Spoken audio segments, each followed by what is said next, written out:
Water is an issue and is linked with and affect a lot of development policies. And this is important for water. The water is the crux of the matter of development. You cannot speak for development without mentioning water. And in the same time, this is the complexity of the water, because you have to speak in the same time with a lot of persons.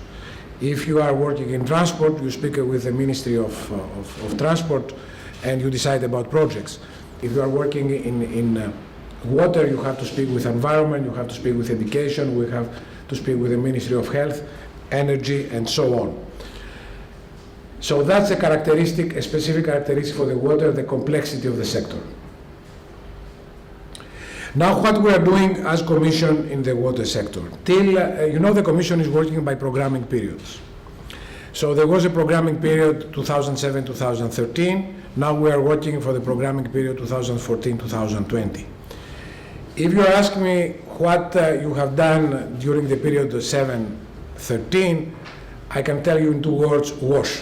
95-96% of the budget went to projects concerning water supply and sanitation, mainly in Africa and in the neighborhood. Neighborhood are the 17 countries around Europe: Eastern Europe, Middle East, Northern Africa. So that was the work that we've done to the previous programming period. We spent something like 400 million euros per year. In 2014, for the programming period, the agenda for change, this document that you see here, has been approved by all the member states, and it was from the Commission, and that was the Bible for the guidelines and the guidelines for this programming period 2014-2020. There you will see that WASH is not seen as a sector, but it was seen as regional integration and as part of the nexus: energy, food security, and water. So this is a new approach, and we have to work towards this approach. We have not the traditional environment where we are formulating and identifying projects for water supply and sanitation, so we have to learn to work in another way, and what we are doing. More than that, the previous commissioner, Piebalgs, and because the food security is a priority for the agenda for change, made a declaration and make an objective that I want to have to reduce by 7 million the number of stunted children under 5 years old. And this should be done before 2025. And for this reason, he announced a commitment of 3.5 billion for this objective. What I'm mentioning that? I'm mentioning that because it's not, you can tell me that it's not water, but it is water. And it is water because for the 3.5 billion, 400 million will go for direct actions for undernutrition, and 3.1 to indirect activities. And one of the most important indirect activities is the water and sanitation. This is a table that comes from a medical journal, The Lancet, and you have not to see all of it, but see the first column there and the green one here. So there is a list of the direct measures for stunting and for malnutrition, and there is the indirect. So water and sanitation plays a major role. Concluding, these are the 3, let's say, levels of the 3 objectives for the Commission the next 7 years. The first one is that we will continue to work in water and sanitation through the nutrition initiative that I mentioned before. For the water governments, and mainly in management of transboundary waters for peace and security, as it is mentioned in the agenda for change for the better management of water resources, and of course we will try to change a little bit the approach and have projects, activities on the nexus that links water with energy and agriculture, having in mind a dam for irrigation and for hydroelectric production. So I am ending here, and I would like to say 2 words for Robert, who is the main speaker of the day. So Robert Chambers is a professor of the University of Sussex, and much of his current work focuses on sanitation in rural India. He is an expert on this issue and is the father of CLTS, that means Community-Led Total Sanitation. And Robert is a leading figure in the link between sanitation and stunting. So I don't want to say more. I'm leaving the floor to Robert to explain to you what is the relation between toilets and stunting. Robert.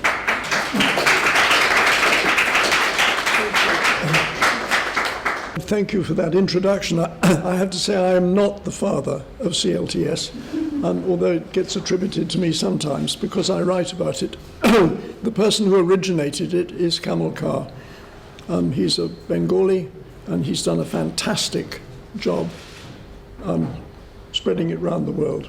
Let me start by just asking who we are in the room. How many of you are from NGOs? How many are from DevCo? It is, right? Oh dear. Who are all the also rants? I mean, the rest of you, I don't know, what should I ask? Interested people. There's a group of us here from Nutrition Advisory Service to DevCo. Oh, right. Who's from the Nutrition Advisory Service? Oh, my God, I'm absolutely terrified now. Because, are you also? Yeah, No. I'm from ECHO, which is the humanitarian department of the Commission. Great. And who else who's been left out? Who is from the Commission? More general, so you will see that. Oh, who's from the Commission generally? Yes, right. Well, thank you. Well, who am I? There was some bullshit up there about being an emeritus professor. I mean, I allowed that, but actually I'm called a research associate in IDS, the Institute of Development Studies, where I work, and that means that you've retired and they're still figuring out, but haven't yet solved the problem of how the hell to get rid of you. And I'm very, very fortunate to have that as a base, which also allows me to get interested in different subjects. I should also say that, and this is a sort of preemptive self-defense, given that there are nutritionists here, is that I'm a nomad, and I've managed to have a reasonably sustainable livelihood by going in, finding unoccupied territory, or fairly unoccupied, and doing a bit there, and then moving on somewhere else. And that means that everywhere that I am, I don't really know very much about it. And I am not a nutritionist, nor am I a sanitarian, nor am I an anything. So I'm just one of us who is trying to understand a situation. And this particular situation has turned out to be absolutely thrilling in the way in which it's unfolded over the last 4 or 5 years. And many of you will know about that because it's part of your lives. So what I'm going to do is I'm really talking about reframing undernutrition, looking at it in a different way. And there's a paper, I think the copies have all gone, but there was a paper which is called Reframing Undernutrition. And so that's a sort of pattern which is underlying what I'm going to talk about. But let me start with this. 2 puzzles or enigmas. Maybe I shouldn't have used the word well here. I should have said better rather than well. But this is a very interesting question, and it's one which I hope there will be some answer to by the time I've finished. this is what provoked Jean Humphrey, who works in Zimbabwe. She's a nutritionist. She worked for 30 years on nutrition programs, direct programs, and she was terribly disillusioned by the fact that they didn't have more effect than they actually did. And that led her to switch into this field that we're talking about, particularly with environmental enteropathy, which we'll come on to. And the second puzzle is, why are Africans taller than Indians? And perhaps than South Asians in general. And this has been a big enigma. It's been called the Asian enigma, and I think it has now been solved by the work of various researchers. The consensus is that it is not genetic. I quote that as a consensus. I'm not at all competent to judge the data, but there's been a big argument about it, and I don't think that there's any doubt where the consensus now lies. So there are these two puzzles. Well, obviously, sanitation and shit in general are going to be part of my answer to these two enigmas. But to start with, I think we have to ask ourselves, and this is jumping ahead really, but to ask ourselves, why is it that it has taken so long for this relationship between sanitation, between shit, if you like, and undernutrition? Why has it taken so long to be recognized? I mean, even 10 years ago, people were writing and saying the evidence seems to suggest that about half the undernutrition that exists is the result of environmental and sanitary and hygienic conditions. That was 10 years ago, but the penny hasn't really dropped, or hadn't dropped until recently. So what is going on? What I want to suggest is that we have blind spots, which are, it's a sort of psychology and sociology of ignorance, if you like. We have blind spots which result out of the biases that we have built into our professional careers, and indeed our mindsets, our methods, and so on. And if we think about this particular setup, there's the question of what we prefer to work on. What is it nicer to work on? Water, water, water. Water is so much more popular than shit. We don't have to ask why. Feeding children directly, the nice photograph of the nurse putting, the malnourished child, all that stuff. We love that. Why do we never see photographs of nurses or anybody, mothers, wiping bottoms? We don't. It's not attractive. And so anything to do with sanitation has tended to be low status and pushed away.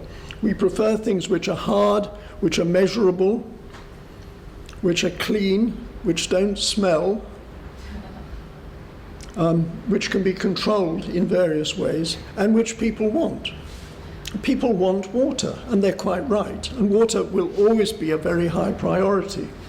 But the question is, when you look at any program which is water and sanitation together in the field, water takes 9/10 of the time of the staff and 9/10 of the money. It's much easier to spend money on water. If you've got a lot of money and you've got to spend it, it's much easier to spend it on water than it is on sanitation, unless you go urban. But that's another bias. Urban against rural. So rural sanitation has been right near the bottom. And then if we look at departments in governments, I don't know if you've had this experience as nutritionists, but it used to be 10, 20 years ago, if you were looking for nutrition in a government, you had to hunt a bit, because it was one of those things, it was a sort of soft subject.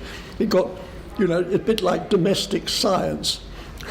It was a sort of woman's thing, and shoved away, and you would find it in some corner of a Ministry of Health. And the same thing with sanitation. Sanitation was a poor relation. So we had these two poor relations, sanitation and nutrition. And both of them had to fight their corner and fight to get established and to get their share of the cake. So they didn't really have time to talk to one another. And in any case, we've got all the biases of professional training. I mean, if you nutritionists, if you reflect back on your professional training, how much shit was there in it? No, someone's shaking her head. Not much, because it's a different subject. It's not to do with food. So we love micronutrients. I'm not against micronutrients. I think they're very, very important. But micronutrients, a balanced diet, midday feeding programs in schools, they are all good things to do. Don't misunderstand me. But they all reflect our natural bias. Whereas toilets or latrines, which is a sort of put-down word, but latrines, deep drops and all the rest of it, it's not such a nice subject. And you know, if you're at a cocktail party and people come up and say, what do you work on? I work on rural shit. It's a kind of stopper, you know. And it's a terrible tendency to come up over dinner. But that's another story. My marriage is still surviving in spite of passionate speeches at dinner time, you know. So it's quite interesting too if we look at oral and anal. You see, there's the oral and there's the anal. If we go back to Freud, is anyone a psychologist here? You are, yeah. Well, you can correct me, but if we go back to Freud, Freud was big on anal fixations. And as I understand it, the anal fixation has kind of gone out of fashion over the last 100 years or however long it is since Freud. There's been a shift in psychology towards the mouth. And so we now have in psychology, this is from a lovely book by Mick Haslam, which is called Psychology in the Bathroom, which I thoroughly recommend except for its price. What he says there is he's done a study of psychological journals, and there are lots of journals about things to do with the mouth. Anorexia, bulimia, obesity, particularly those three. There isn't a single journal devoted to irritable bowel syndrome, the psychology of irritable bowel syndrome. And yet, 1 in 10 people, that's probably 4 people in this room, I'm not going to ask you who you are, have got irritable bowel syndrome. And it must have a lot of psychological implications. But there's no journal, because we're not interested. Even psychologists have ceased to be so interested in the backside. It's possible to go on and on about these biases, and it's great fun to explore them, to make your own sort of binary lists of what we like and what we don't like. But I will add one more, and that is measurability. Anything that's measurable and easily measurable tends to get studied. So it's not just the things which are pleasant that get studied, but the things which are easily measurable. And this has led to an extraordinary bias in all the literature on this to the diarrheas. Because although the numbers are lousy, and everybody knows that, if you go for recall, how many times have you had an incident of diarrhea in your family in the last 7 days or fortnight? It's well known that the data are not particularly good. But nevertheless, you can get numbers, and then you can do something with them. Now, if you've got a PhD student, and you're supervising a PhD student, your responsibility is to see that that person can get a PhD. So you need to find something that's measurable that they can work on. So what do they work on? The diarrheas and the relationship between diarrheas and other things. And it is quite astonishing if you look at research. What do you find? You find many, many studies of water, which is nice and also measurable, and the diarrheas. There is an astonishing diarrhea bias in the literature. And when they did a systematic review, a really rigorous, in that awful word, but a really rigorous systematic review of materials on this, the studies which came through as being rigorous were related by and large to diarrheas and to water. So there we are. Do those things together, do they explain why we have this blind spot? What about some reframing of all this? There's been a dramatic set of developments in the last 5 years. Jean Humphrey had a lot to do with it. She started it all off. But the cautious scientists, medic researchers and so on, they still talk about environmental enteropathy as a hypothesis, and they use the word may, because you can't measure it easily. So the biases to the diarrheas, they appear to be much more important than they really are. But I'm jumping ahead. So that's it, overlapping blind spots. And shit stunts is the assertion that we will explore. This is one of the things which we do in community-led total sanitation. It generates disgust. You collect shit from where people go and do open defecation. You put it down next to some food. I'm told that if you have boiled rice and if you pour paprika on the shit, as the flies come backwards and forwards, the rice will gradually turn pink. But I haven't yet seen it, but that's a video for you. That's something you must go and video somewhere. But what this generates is disgust and people saying, we're eating one another's shit. It's got to stop. So this is the behavior change which CLTS can trigger. So this black box, if we can call it that, of undernutrition, how can we open it up?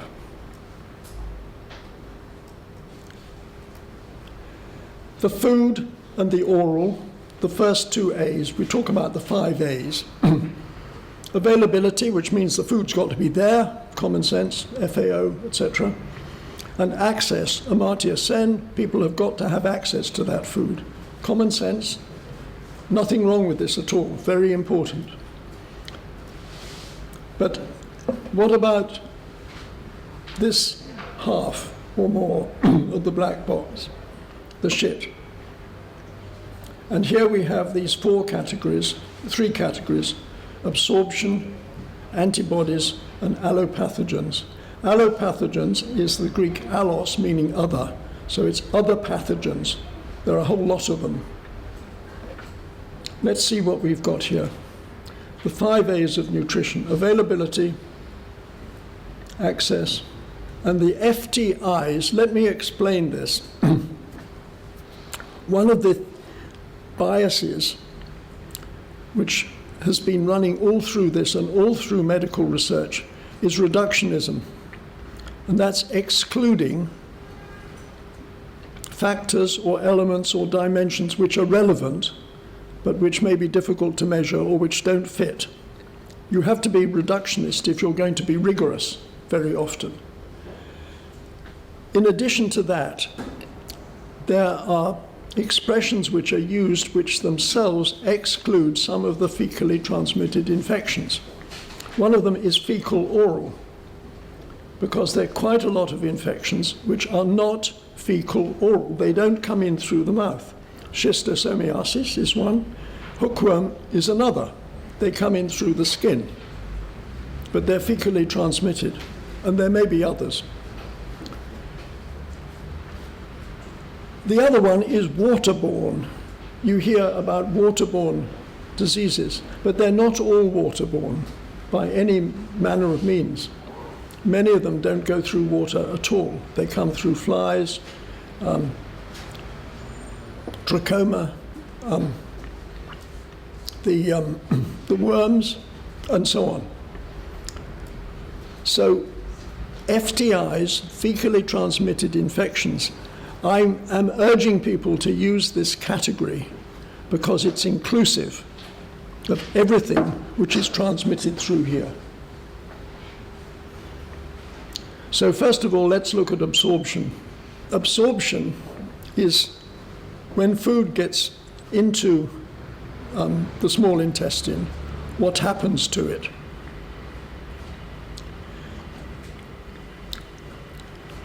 Diarrheas evacuate food, they damage the gut.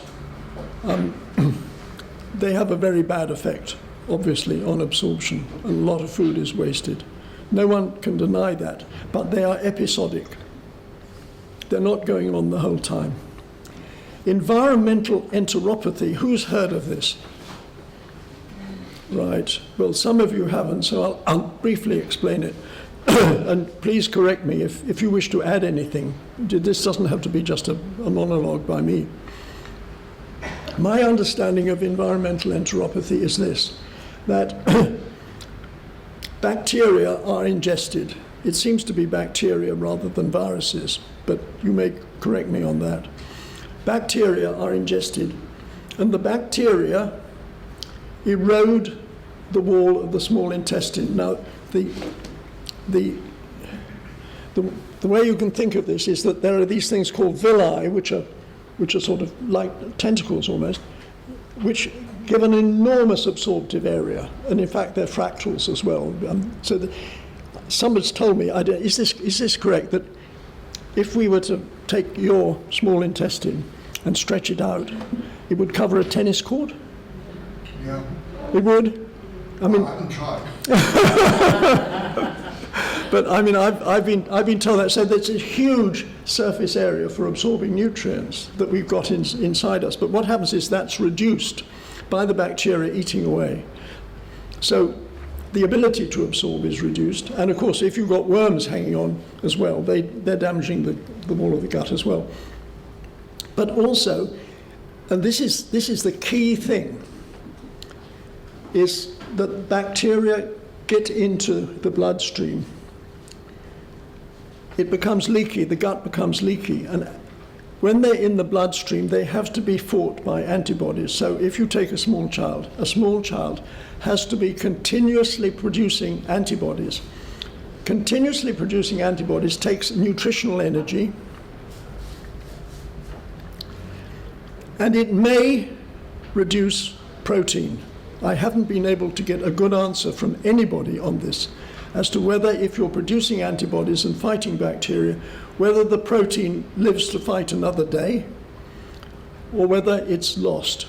All I've got from the immunologists and others that I've invited say it's very, very complicated. And there are many, many different sorts of proteins, and I've not got a straight answer. But I think it's quite possible that some of the protein energy malnutrition is the result of losing proteins to fight the bacteria that get into the bloodstream. This is going on the whole bloody time in a small child, and probably 90 or more % of the children in India, at least in rural India, have got this condition, and many of the adults. So it's going on the whole time. But unlike the diarrheas, you can't measure it. It's extremely difficult to measure. It's very, very costly to measure.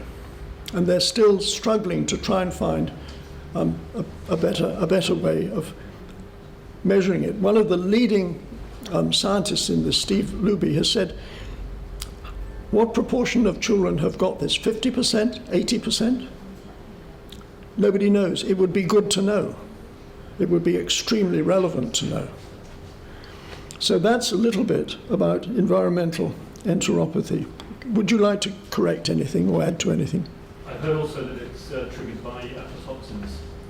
Oh, So yes. it's not just bacteria, but also aflatoxin poisoning. Aflatoxin. Yeah, so fungal disease of straw grains, for example. Well, thank you. Anything, any more? No. Could we have a conversation about that afterwards? You could, Last year at IDS summer school. So did you? Well, I've got bones to pick with the idea summer school, as you may know, but that's another story. And then the nematodes and other worms. Ascaris hookworm is horrible in the way it causes anemia, and pregnant mothers particularly with hookworm, they're in trouble, and their children in the womb are in trouble, because what we know now is that stunting starts in the womb. So this emphasis on the first 1,000 days of a child's life, when they get set on a growth trajectory, is absolutely critical, but it begins before birth. I've been told that, on good authority, that ascaris, a bad infection of ascaris, can take a third of the nutrients. The worm steals a third of the nutrients. I think that's probably on the high side. But there's no doubt, I think, that, almost all children in India have probably got worms. And so they're losing food all the time. And treating the worms with chemicals so that they're flushed out is just temporary. It doesn't solve the problem. It has to be done at regular intervals. And then there are all the dangers of resistance building up. And Giardia and other bacterial infections. Giardia is probably almost 100% in India. Who's had Giardia, by the way? Yes. It's very, very easy to pick up. And it's not fatal, but it is debilitating. And then the antibodies one I've already talked about in relation to environmental enteropathy, but we decided to have it as one of the separate A's to draw attention to it, because otherwise it gets ignored. And then allopathogens, it's worth just looking at the list. You can see it there. Can you read it? No, I'll read it out. Hepatitis A, B, and E, liver fluke, typhoid fever, polio, trachoma, various zoonoses, and schisto or bilharzia. About 200 million people in the world have got bilharzia. Has anybody here had bilharzia? Yes, horrible? Yeah. And the treatment isn't nice either, I believe. No, bad luck. You're looking well. So all of those are operating. Now, if we think about the diagnoses that we have, food lack, food insecurity, food injustice, all these words, and you can read what the words round the outside. So I won't go into them, but you can see these are the types of diagnosis which are very common nowadays.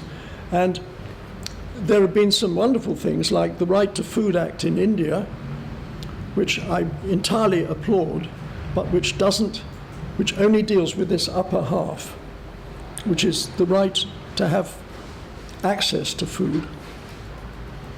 But then if we look at the anal, we've got a list of some of, not all of them, but some of the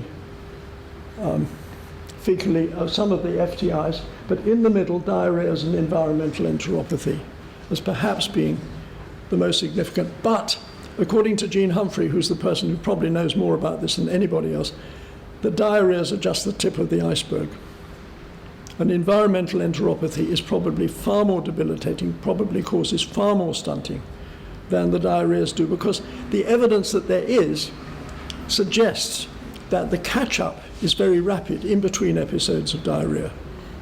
There's diarrhea is horrible, it kills, and it's awful, but there's a very rapid catch-up, and studies in the Gambia and elsewhere have shown that to be the case. This is to illustrate what stunting is. Sorry, I'm about this zipping around. What is stunting? The child on the left, well, you can read it, 2, 4.5, and 5.5. And I feel quite passionate about this picture because in the last year I've been in contrasting villages, a clean one and a dirty one, in Malawi and in India, and 2 weeks ago in Uganda. You can tell a clean village, you can tell a dirty village. The contrast between the children in those two villages was just horrible. They were playing, they were cheerful in the clean village. In the dirty village, in each case, they were not lively.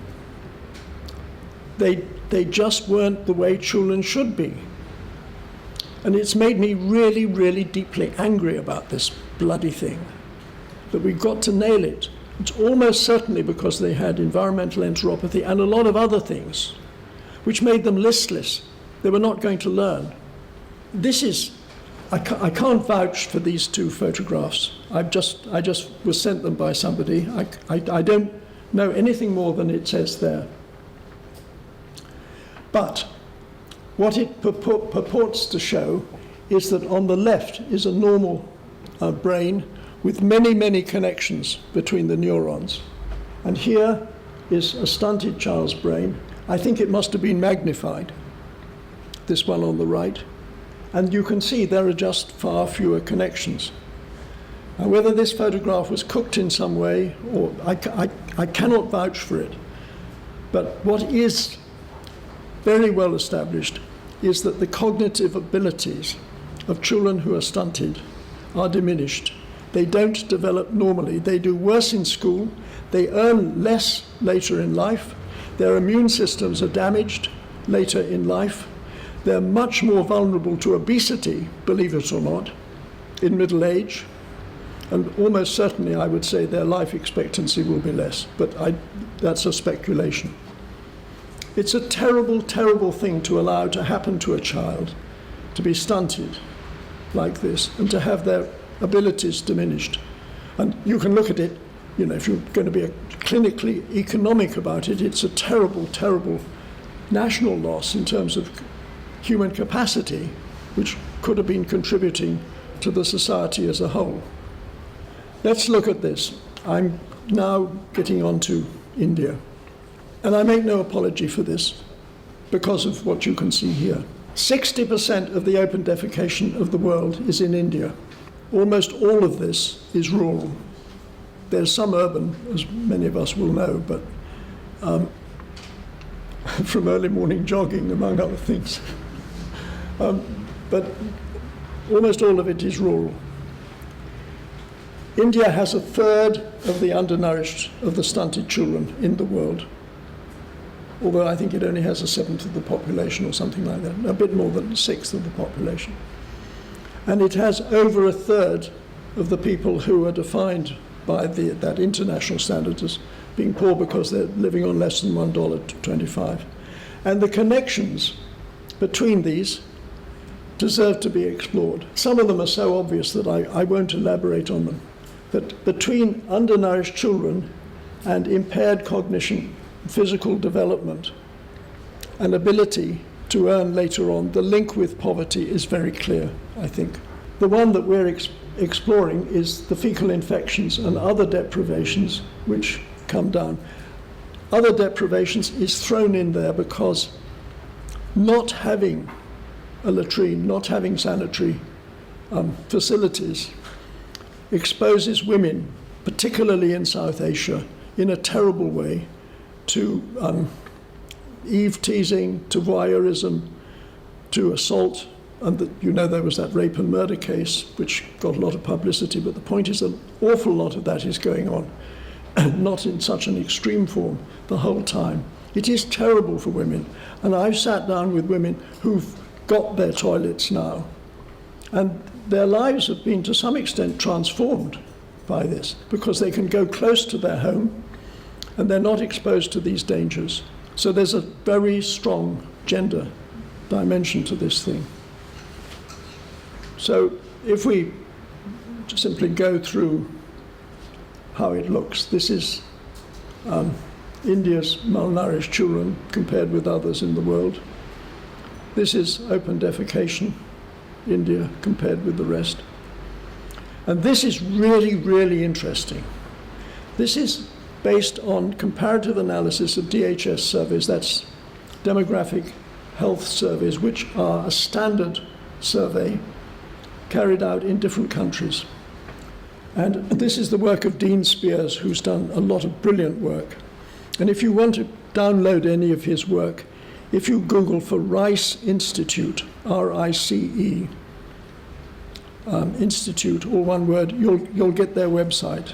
He lives in a village in Uttar Pradesh, and he and his wife The two of them are a very, very powerful team of analysts. And what this shows is that this is stunting. This is -2. I'm not sure what that means. Some of you will know. And this is a log function of people open defecating per square kilometre. And you can see how it links together. These three circles are 3 DHS surveys in India. The size of the circle is proportional to population. India is in a terrible trap with this. What they have found, what Dean Spears has found, is that 54% of stunting is explained by or can be attributed to, I've checked these words out with him and he says this is okay to say, they can be attributed to or explained by open defecation. When you add in open defecation per square kilometre, it becomes 65%.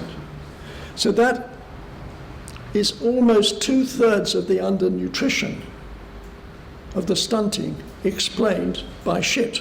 This is malnourished children per square kilometre. The red and the pink are where the number of people defecating in the open was larger in 2011 than it was in the previous census of 2001. In other words, it's getting worse. And particularly in that, look at that area, the Gangetic Basin, the Hindi Belt as it's sometimes called, and look at this. It's precisely the area where the density of shit to which people are exposed has been going up. And then people wonder, why don't these nutrition programs work? Why don't we make more progress? The question then is what can be done about this? And I'll spend 5 minutes on community-led total sanitation and then I'll shut up. Because this is the thing that we work on. Community-led total sanitation was discovered as a participatory approach to rural sanitation by Kamal Kar. It was invented by him in interaction with villagers in Bangladesh at the end of 1999, the beginning of 2000. And he has been spreading this around the world in an extraordinary fashion. It's now in probably over 60 countries. 20 countries have made it national policy. What it does is it stands conventional wisdom on its head. Conventional wisdom has been poor rural people can't afford toilets, so they must be provided with them. It doesn't work. I don't know of any case where that has worked well. Again and again and again, the experience in different countries has been that if you subsidize the hardware and give people toilets, they either won't use them, or they'll only use them a little bit of the time, or they'll use them for another purpose. Storing fuel is a very common one. In India, I'm told one has been made into a little shrine, but I've not seen it and I haven't got a photograph, otherwise I would show you. Or it's demolished, because it's very often a better building than the actual house that people are living in. It's demolished and the materials are used for other purposes. Or it's just left. Doesn't work. It hasn't worked in India. In India, the increase in number of toilets over the last 10 years has been 1% per annum of actual ones. And those, many are not being used. There were over 8 million more households defecating in the open in 2011 than there were in 2001. The situation is getting worse, not better. And it's partly because the Indian government has a very, very heavy subsidy program. It's brick wallitis. You bang your head against the brick wall and it doesn't fall down, so you bang harder. So you increase the subsidy. It's been increased again and again and again. It's now up to 12,000 rupees. It makes it harder to trigger people to take action themselves if you've got a subsidy, because they'll wait for the subsidy, they'll wait to be helped. So what CLTS does is it says, in its classical form, it's transformed in various ways in different places, but in its classical form, it says there is no fixed design, people design for themselves. There is no teaching, only facilitating. You don't say to people, you know, it's good for your health or anything like that. You facilitate them to do their own analysis. They make a map of their community with the different households, and then you ask them, and where do you go to shit? Always use the word shit. We've got a glossary of over 200 words worldwide for shit. But which country do you think's got most words for shit? Guess? Yes, it is India. Yeah. And the second and third, tied for second place? No, it's not actually. I thought it ought to be Nigeria because they've got so many languages, but no, it's Kenya and South Africa, surprisingly. I don't know, maybe Afrikaans has got a rich vocabulary. I don't, I'm just, it's a bad joke.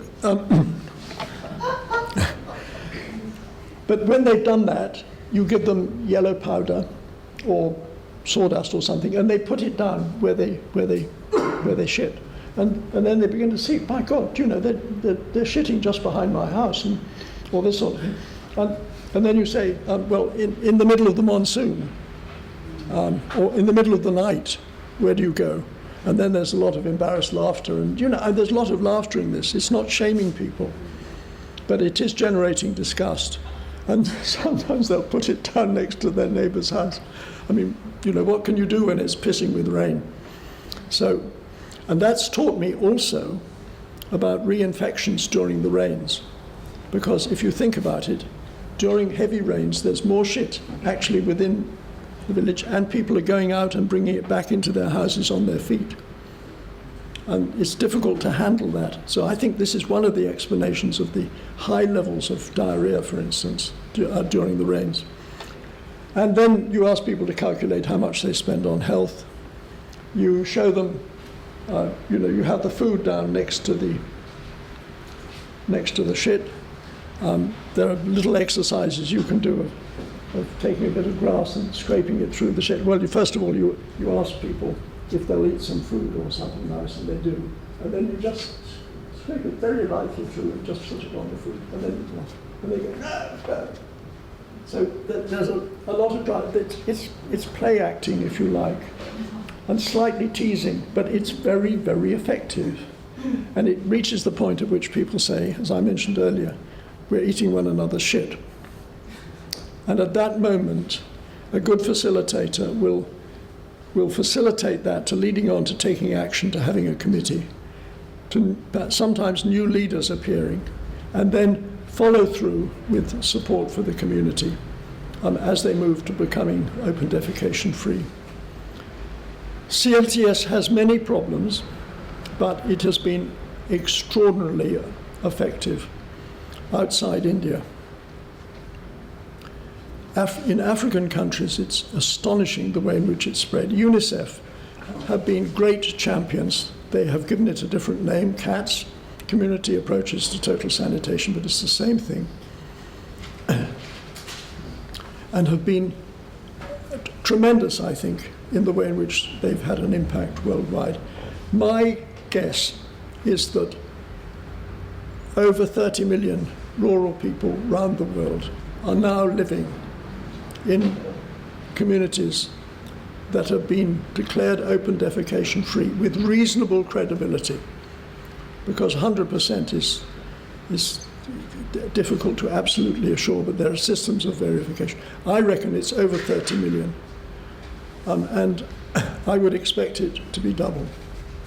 So when we talk about 7 million, just only 7 million children being the target here, I would say that's peanuts to reduce the number of stunted children by 7 million. Particularly if you could do something in India. But even if you can't do something in India, I would say that there's a much greater potential than that. I haven't said anything about research all the way through this, and I'm leaving that for questions if you want to grill me. Because getting rid of stunting or reducing stunting takes time. And that means that randomized control trials take time, and they don't always show anything decisive in the short run. And there's multiple causation. It isn't a simple thing at all that we all know about. But all of this leads me to this. That is a quotation from the website, which I picked up yesterday, from your website here. So that's my question to you. And also, do you agree? Do you disagree? Can we debate? Do grill me. Thank you.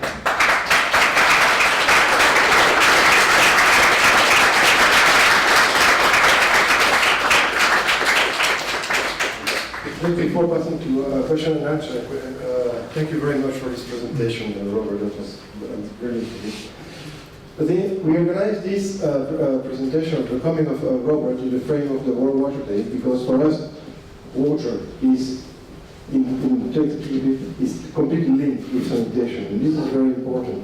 And for the moment in the European Commission, it is true that somehow sanitation and access to drinking water is quite low in priority. And for me, it's for us, it's the basic and it's extremely important. I just would like to mention that our Commission has a blog and often gives this impression as well. Please, when he speaks about sanitation and water, react. Go see his blog and react, comment his blog on the water and sanitation issue.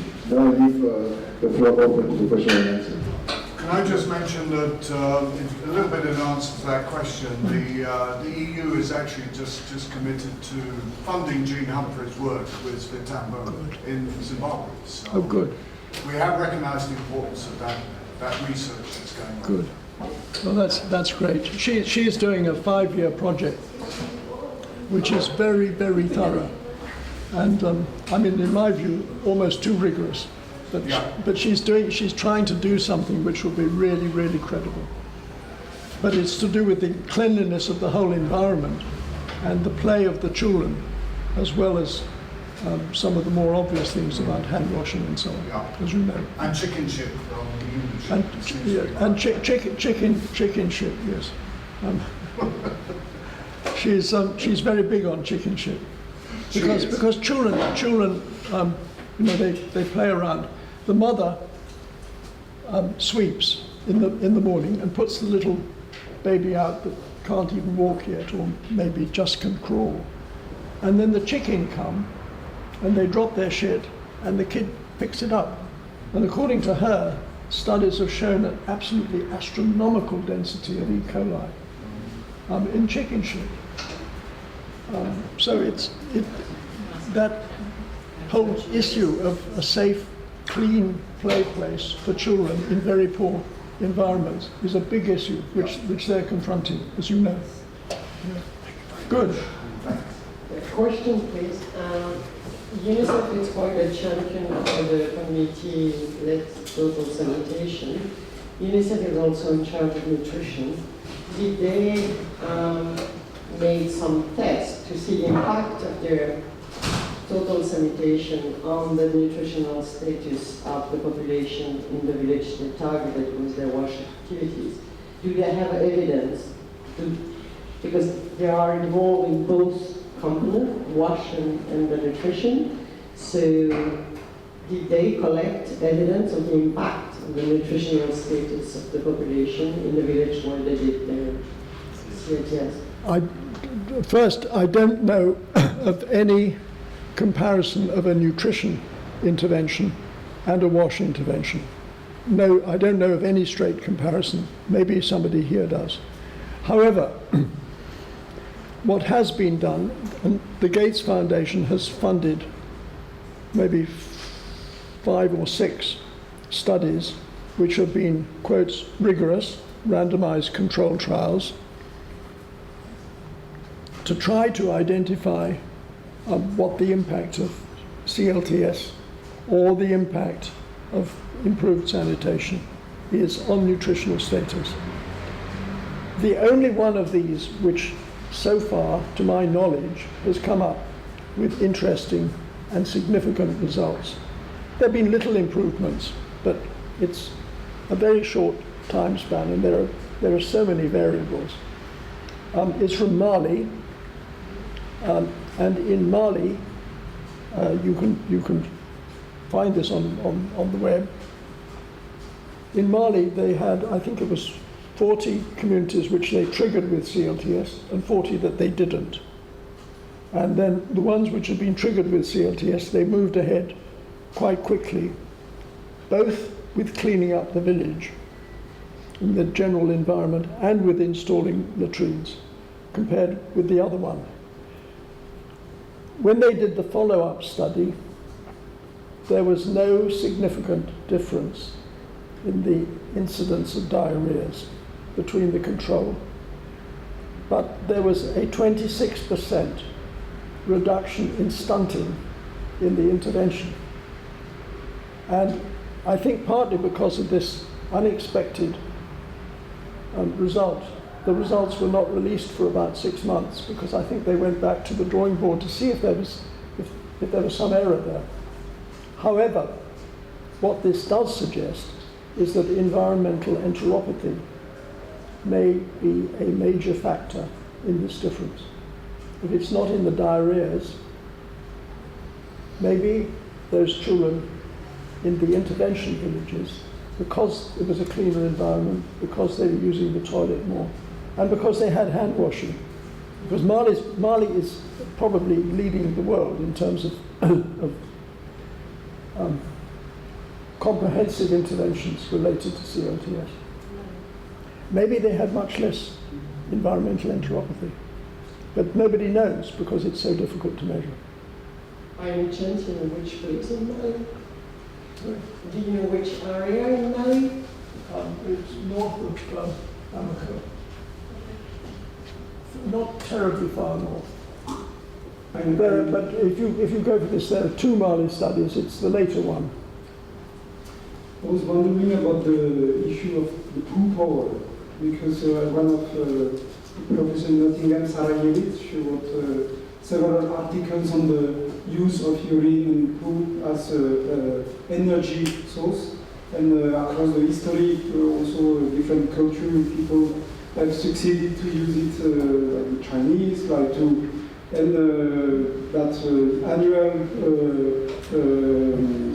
urine from one person could potentially serve as fertilizer to produce 250 kilos of grain. So I was just wondering whether you also have come up in your research study about the potential of the use and how it would also in the programming could be also used as a vector to reach the goal of sanitation. I think this is a very important question for the long term. In the short term, I don't think much can be done. But in the longer term, there are a number of approaches. One of them is stream pits. You fill up one pit, and then you have a sort of switch through. You fill up the other one, and this one you just leave, and after a year, it's said it's not only harmless, but it's good fertilizer. However, there's a question about ascaris eggs and whether they will survive. So it's not all that straightforward and simple, and we need to know more about that. However, what I don't think is a good idea is trying to introduce sort of Scandinavian eco-sand in places like India or African situation. You've got to think in terms of the sanitation ladder that people move up.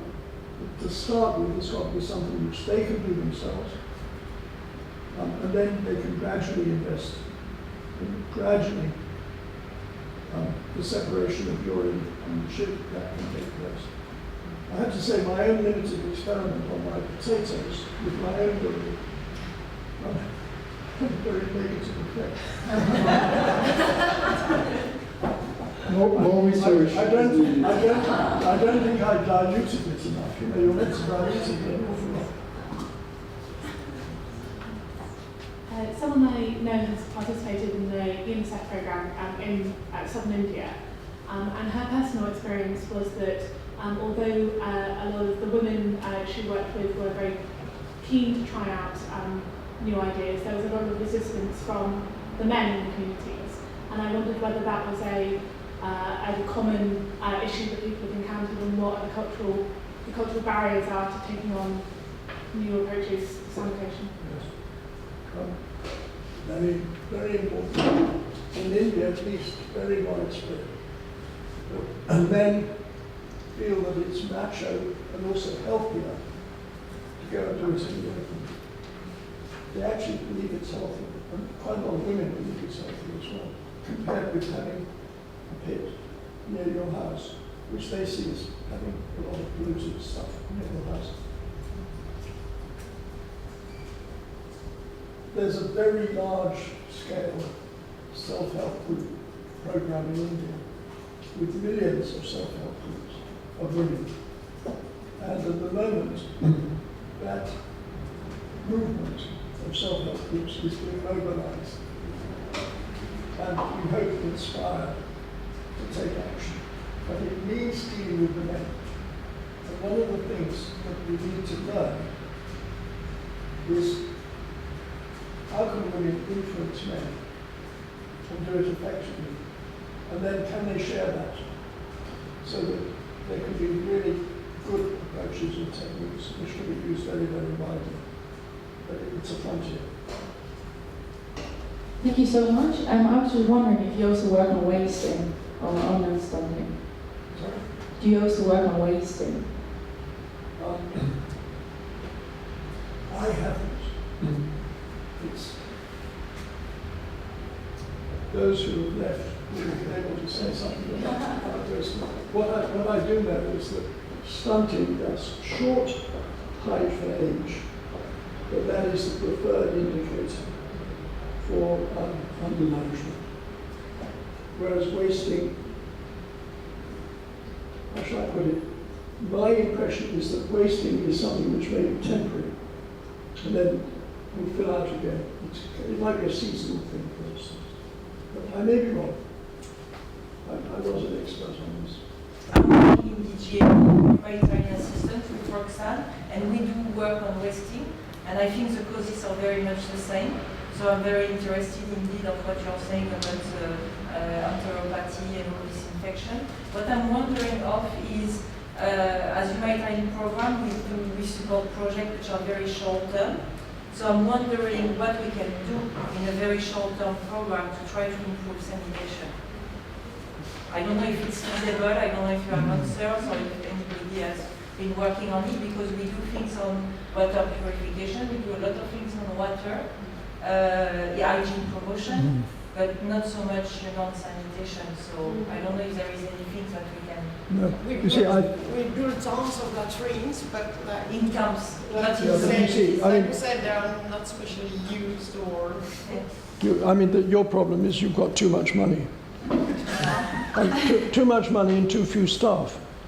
Because what's needed is fine-pointed, small sums of money to support NGOs and others. Unless you can find an intermediary who will do this. But I mean, let me give you an example. The World Bank, the EU, and the African Development Bank, in different countries in Africa, came with sanitation programs which involved a hardware subsidy. And the governments of Mauritania, Ghana, Nigeria, and Chad told them, no, we're not going to accept this. We don't want hardware subsidy. And this was the World Bank, well, I mentioned, and the African Development, and the EU. Because they didn't want the subsidy, because if the subsidy is there, CLTS won't work. And they know that. And the governments themselves said no, and in every case they were successful. But it's a problem for you, because you can't spend the money. Especially our deaf colleagues. So, I mean, what you can do is you can go urban. It's easier to spend money on urban sanitation. But on the other hand, the consensus which I've been hearing emerging from a lot of discussions of fecal sludge management, as it's called now, is that sewerage is not the solution in these big urban centres which are developing. It's not sewerage, it's got to be something else. And so fecal sludge management is the big, big frontier. And trying to turn that to advantage, and your question about fertilizer, absolutely. Trying to turn a problem into an asset. So thank you very much. We also really appreciated the discussion, the presentation, and so I work with World Vision. So, and I have a question from a development practitioner's point of view. As you were saying, it's a long-term intervention. I understand when you start such an intervention in the community, you need already a lot of time for just trigger interest, trigger consensus that something needs to do and change needs to happen. So can you tell us a kind of timeline of an example of an intervention that you see in CLTS? And also, what has been selected? What are the things that have been decided by the community, and how the change really happened in the community? How did they come to open defecation to using a latrine? So, in terms of time. Yeah. Well, it's highly variable. The quickest, going from triggering to being completely ODF, is about a matter of weeks, maybe a month. I mean, it can happen very, very fast. People will just dig pits and then they'll start using them. An average time might be a year, something like that. There are communities that are triggered that never become ODF, or at least they don't become ODF quickly. It's very important to have follow-up from outside, encouraging people. And quite a lot of this can be done on mobile phones. You know, just phoning every day or every other day and saying how you're getting on. Just keeping an interest going in the community. And then there are many issues around sustainability. And that's the big frontier now. But with the declaration of we are open defecation free, which is often with a celebration, that's not the end. There's been a tendency to say they've had their celebration, tick, and you can just leave it. It's absolutely not the case. There will be backsliding, very, very widespread. We've learned, particularly in African countries. And that means that after ODF, there has to be a lot of attention. But for CLTS, the certification scheme is a very important factor. And I've never been in India, but I was in the Pacific, where you can reach, in Solomon Island, you have a rate of identification of 90%. But the scheme of certifying the village of identification free is a very important factor. Right? It's a kind of relation, so it's something to integrate. Okay, and another question, maybe it's something that the community, the local authorities do, or is it local NGOs, or who is doing this follow-up and this supervision and this monitoring? The follow-up in most cases has to be government.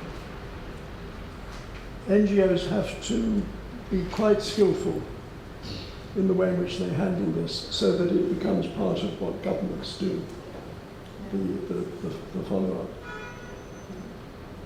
Let me just throw in one extra thing, which is India is so horribly stuck. But in the last month, we've learnt about some innovations which may be promising. One of them is that immediately on triggering, instead of saying we'll go and start digging pits, which means that they're still doing open defecation, they say we're going to use the cat method. You know the cat method? You dig a hole and cover it, and do it, cover it over. We're going to go straight to OD tomorrow. Everyone is going to use the cat method, and that acts as a terrific incentive to, at least we think it does, a terrific incentive to get on and do something. And there's been a lot of success with this in one district in India, And maybe that's a way for the future, because we haven't gone straight to the CAT method before. Another one is public pledging, where people say in front of everybody, I'm not going to do it anymore. And they sign on a sheet, which is publicly available. So there are promising developments in India, in a few places. But in general, India's sunk. I mean, the corruption is appalling. The corruption with the money, which is meant to be going for toilets. It's very bad, and there are caste dimensions, which are very deep and very disturbing, and very difficult for Indians. But maybe just one last question. Have you seen villages that have been so certificated open defecation free, where there were people with disabilities and they were included in the whole community? The issue of disability is so important. I'm very glad you raised it. I don't know if you picked up a copy of Frontiers about disability. No, I didn't. Well, I don't know if there's one left. There may not be, but you can download it from the website, okay. Which is www.sanitation.org. Yes. No, I can't say that I've seen that. But what we are doing is we're paying much more attention to disability and to trying to facilitate communities to decide what they can do to help people who are disabled in one way or another. And there have been some quite promising results. And it's good because the disabled people and their facility become something that the whole community engages with. And that may change other relationships. And this has been hopeful. Nice. Okay, thank you very much for your attendance. See you next time.